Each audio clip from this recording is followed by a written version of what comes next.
There's a very interesting debate on whether democracy, not this democracy, but democracy in a more, let's say, perfected way, a kind of democracy that takes into consideration the evidence, the facts, and what science tell us.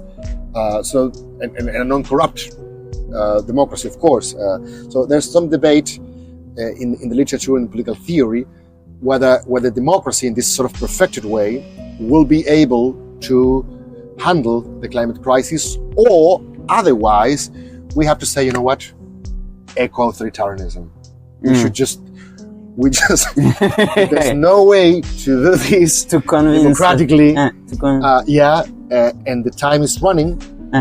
The clock is ticking. And we cannot wait for 25 more years to decarbonize our economy. We cannot decide 30 years to everyone be a hipster and become vegan. I mean, we we need to impose everybody now.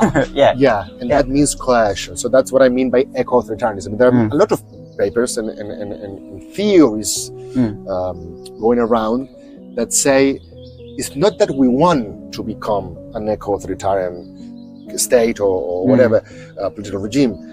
It is that if we don't take like the difficult decisions now, in, I don't know, 2 decades time, 3 decades time, this is not going to be a choice.